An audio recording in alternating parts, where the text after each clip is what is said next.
Yes,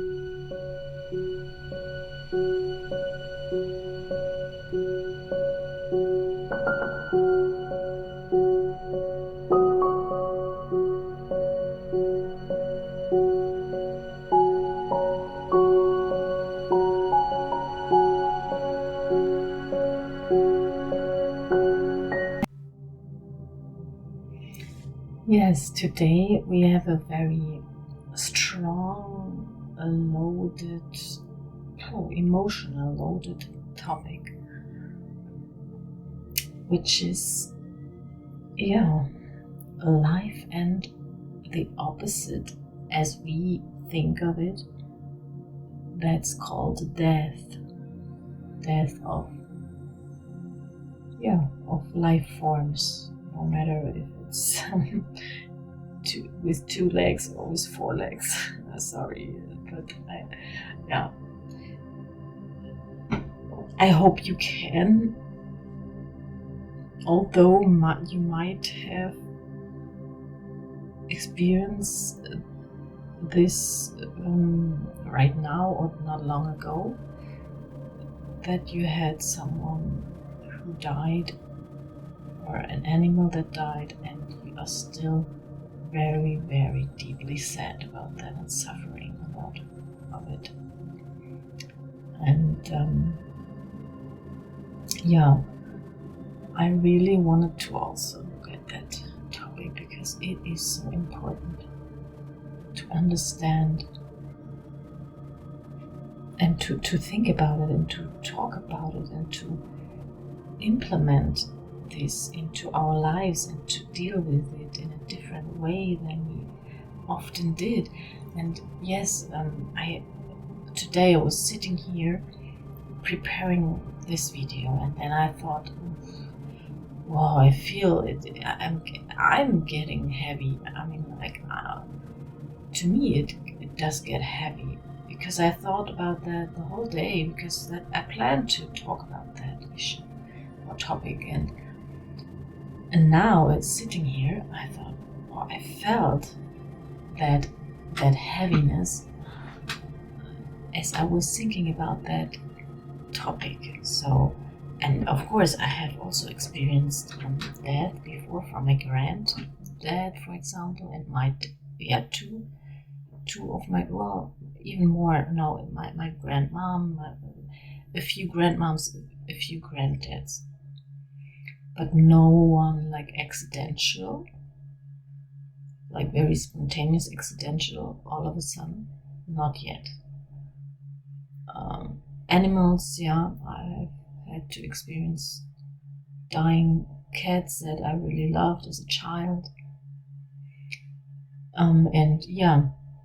So I had to really think about that the whole day because I wanted to talk about this. And actually I remembered as well my grandmom, she had to let her son go, my uncle it was, because he did suicide. He jumped off the tall building, 10 how do you say, levels, 10 from the 10th floor, yeah. And actually, maybe I tell you that he was 30 years old. He had a child and a wife, and what he did was he just rang on the door of his mom. She opened the door. She lived in that 10th floor apartment. Then he came up to her, went right through the whole apartment, right to the terrace, said nothing and just jumped down. Yeah.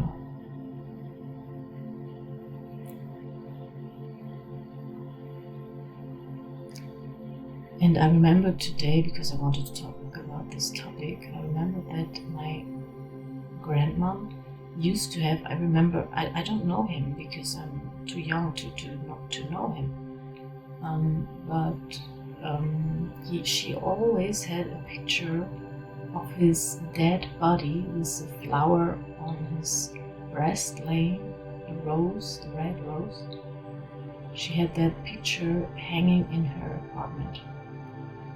And I always thought as a child, I was thinking, oh, this is so intense, this picture. This must remind her all the time on this moment. And I was always questioning myself if she would, if it holds her into a bad feeling situation. If she wanted to always be remembered on this very, unhappy moment. So, I will never know because she's already dead. And only like 3 years ago I started and I realized many things, and I kind of had this own like reborn situation, but mentally. And that's so funny because I just found that talk from Eckhart here, and he's talking exactly about that many people experience the rebirth, or kind of a death and then rebirth in the spiritual awakening. And that's what happened to me. All of a sudden, I didn't plan that. So, and you never plan it, huh? It's, it's not plannable. So, what I just wanted to let you know, that I do have some relation to that strong emotion about death. But anyhow, first of all, I want to let you listen to Eckhart's talk, and that's really inspiring as always. I love to listen to Eckhart's wonderful explanations. And later on I would like to give you some other inspirations that I heard a lot. Well, I read a lot about people who were close to death, or that were dead and that died and came back. And it's so wonderful. So I want to really connect you with the wonderfulness about that. So please hold on and listen to all that Eckhart is saying, and later on what I found out, and feel the truth in it, and want to invite you to feel the same about death. Have a wonderful listening now.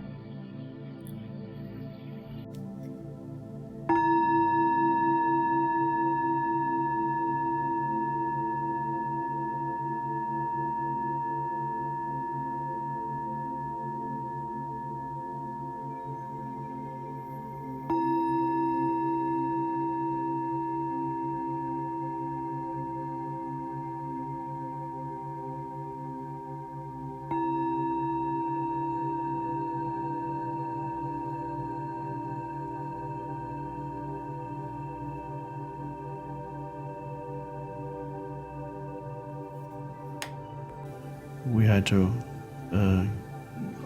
ask the vet to come, and she died peacefully, and she had a wonderful life, was loved and gave love for 9 years, and her consciousness, she was a female, benefited greatly from being together with us, with humans, and with us in particular.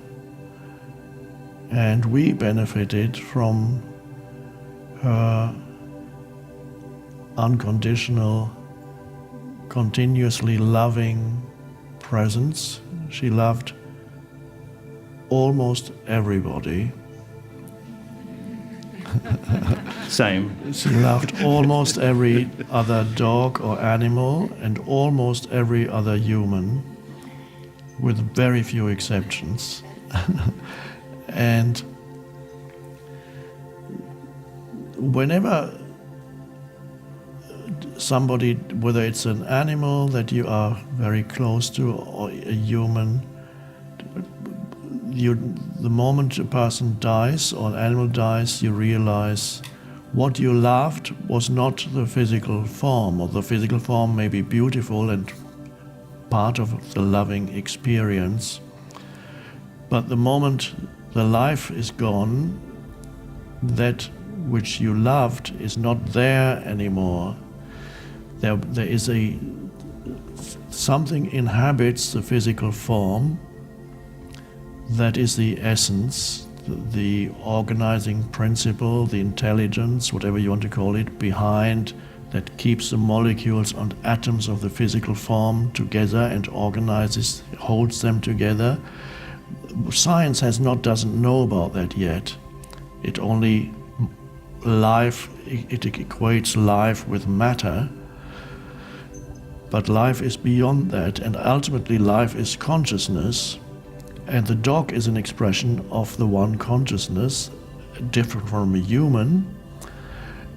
The human is an expression of the one consciousness, or any non-physical entity can only also be an expression of the one consciousness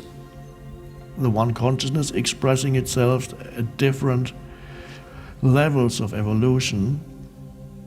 So it's like you could say a ray of sunlight. You are a ray of sunlight, and I am, and the dog is, and the flower is, all consciousness incarnating in form.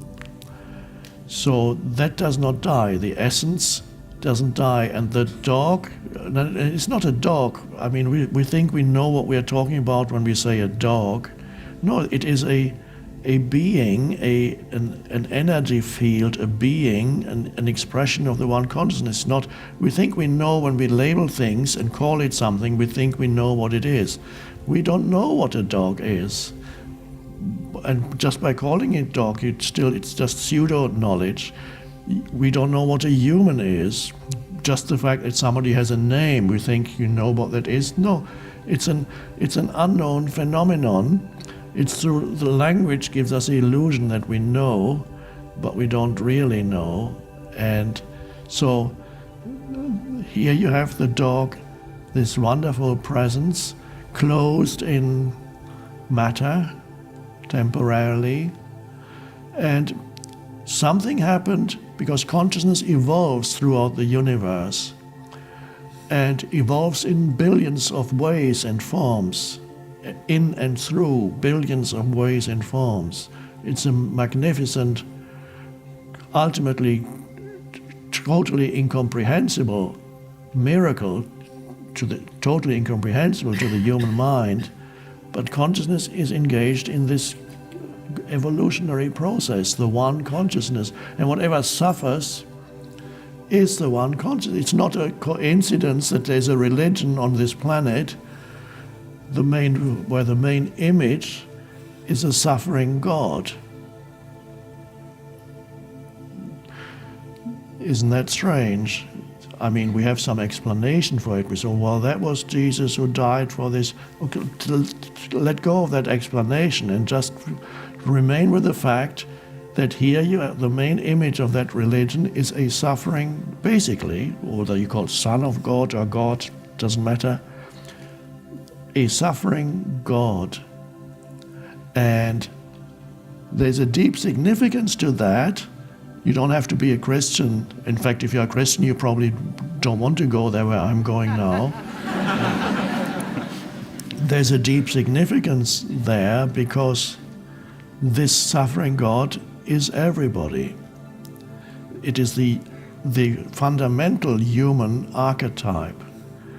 It's the suffering that every human and every life form, but in this case a human, he represents the human, that every life form goes through when this life form assumes the form of the material form, the separate, seemingly separate material physical vehicle, and is then defined in form. There were ancient teachings, they're quite close to the truth, that say that that consciousness fell into matter as if it were a mistake. But I think it's a good image to say that consciousness, there was a kind of fall of consciousness into matter, but it wasn't a mistake. There are no mistakes in the universe. So, and if there is a mistake, it has a higher purpose for learning, and so it's not a mistake anymore. So that for those years that you lived together, you both, your consciousness and the dog's consciousness, which are not really separate, although we just call them that, benefited greatly and grew, evolved through being together. So it helped the dog and it helped you. It added something to your consciousness, that being together with that entity, with that being. And that is not lost. An underlying energy field and the underlying consciousness that gives rise to this form, of course, continues on its journey and ultimately is never separate from its source. It just believes itself to be separate. Yes, now I would like to add some more thoughts, and especially one that I found. I love that one. I found it in the book of Neil Donald Walsh, with his conversations with God. And I let you know, it's the capital number 8. And it's really, really, really, really wonderful. Because yes, it's the same. In general, it's he says exactly the same. And my experience was this death 3 years ago, mental, and rebirth. And I can say my biggest feeling was the connectedness of everything. That I'm connected with everything around me. If it's this chair I'm sitting on, if it's an animal that is like a bird flying above me, a person, the next person, and I know you. But it's really, we are all connected. It's not that... And we are all connected in the way that we are a bird, we are the chair, we are all these things too. Because everything consists of the same material. If you look deeper into the molecular structure of everything, in the nano size of everything, we all have the same. There is space, and there are like atoms or electrons, or we can go into the smallest particle, which name ever we gave that one. I don't know right now what's the smallest one we named so far, but I'm sure that there is even a small one that we will find out in a few years. And everything consists of that. And between this, there is room. And I'm sure, as we all know exactly, there is also no room and no time. We will sooner or later know what this room actually is. And from my understanding now, it's energy. It's vibrating energy for me. If I understand everything that I listened to and read in the books about everything, quantum physics and everything, it's all energy vibrating. And we are vibrating energy just like anything else around us. Even the air that you cannot see. You can just feel it when a storm is there. But even there, it's energy. We are surrounded by energy. We are energy. Yeah. So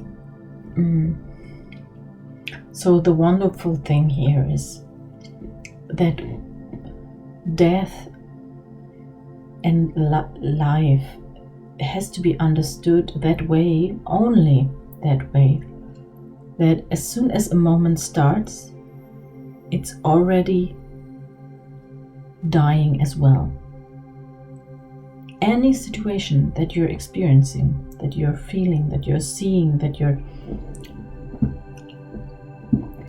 is starting and ending in the same situation. And this is all there is to know about death. And that's the only reason why we have created that word death, or that status of difference to life that is death, because we wanted a worth to things. We wanted to feel the worth. Yeah, the worth of a situation, of anything that happens, and everybody who's there, to appreciate, to be grateful, to have grateful feeling. And I'm not saying to be grateful, you have to be great.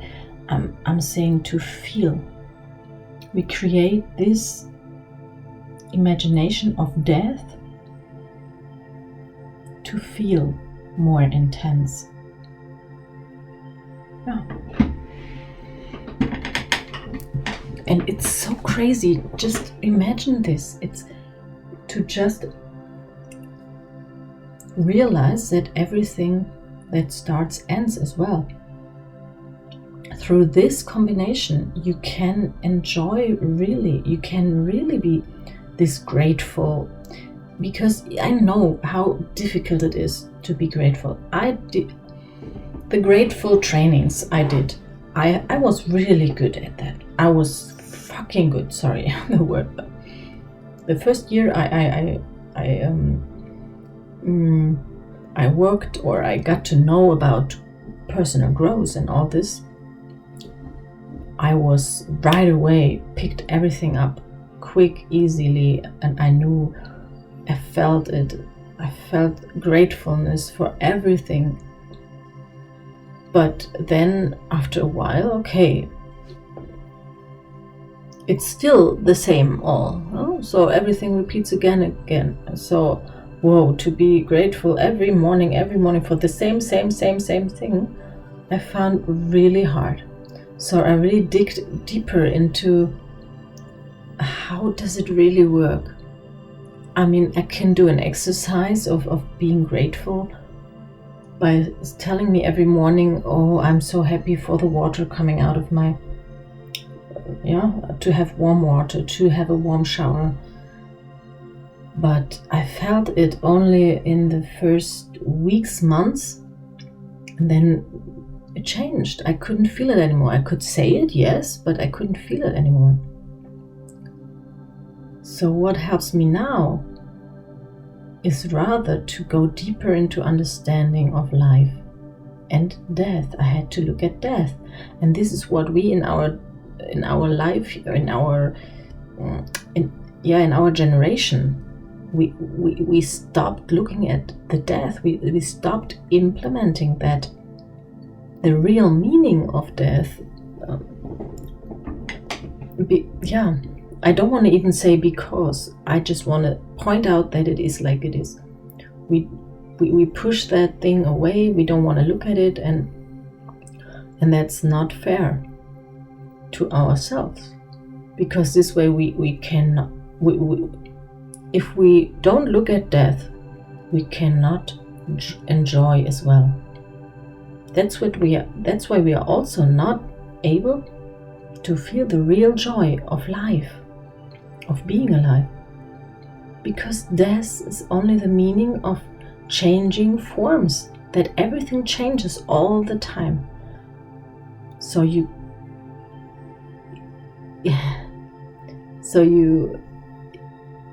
if you are always aware of that, you can appreciate everything a lot more. And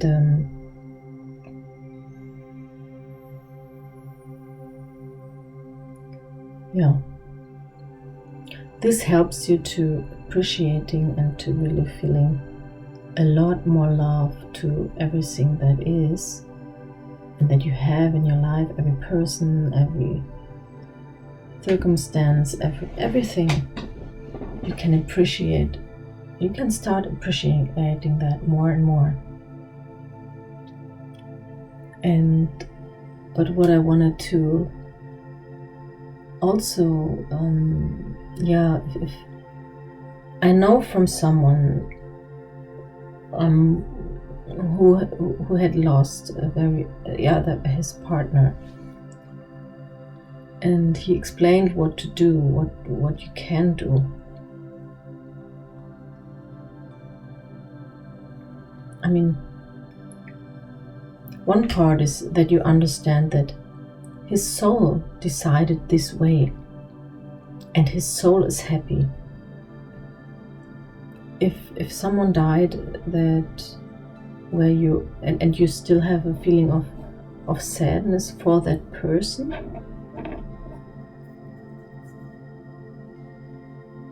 don't worry, because it's the soul's decision, and it's totally fine. It's what the soul wants. It had his task fulfilled, and it wanted to go on in another new, different form. And yes, I want to also tell you the feeling afterwards. You really feel even more connected to everything, because then you have no form anymore, no information of form. So it's a very nice status after death, after you lose, you disconnect from that form information, from that information of being this or that form. Because then it's a lot lighter. Can you imagine? It's lighter to not be a form. A form has a weight, is heavy, but to not have a form, it's very light and very free. No boundaries, no borders, no limitations. It's a lot more free, so it's a very nice status for that person. So just think of the happiness that this soul has now after changing, transforming, So that helps you maybe, that helps you maybe 50%, and the other 50%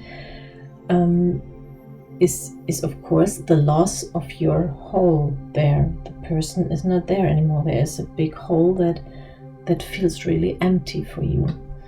So, and also animal, not only person, animal, whatever it is, you just lost. And to fill up this hole again, or let's say to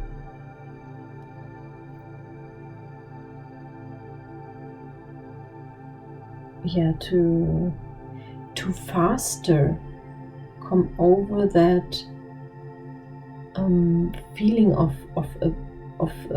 pain, of a missing, like a missing place, a missing hole, an existing hole that you feel. You can go very deep into that feeling with this other person or animal that you had. Go to places, go to do things that you used to do together, and go really deeply into it and feel it. Feel what you've done, what you did, the joy that you had. Feel that joy that it brought to you, that animal or that person. Feel that. Go and feel that again. this way you come so deeply into that appreciation that it's so much easier from that appreciation to become open for a new form in your life, for something new to come. Yeah, that's how it can happen. So I wish you all the strength and power to do that, to allow yourself to go into that very deep feeling, rather than continuing anything that you have to do, that you do, to not have to think about that loss. That makes it longer, and it will probably even make you, as it will lean on your shoulders as a pressure, for a long time. So I really recommend you to go into that feeling, to go to places, to do that what I just said, and feel, allow yourself the feeling, because then you feel what it was, what you were enjoying with this person or animal, and you will feel that, and you will sense that there are people around, and that there are,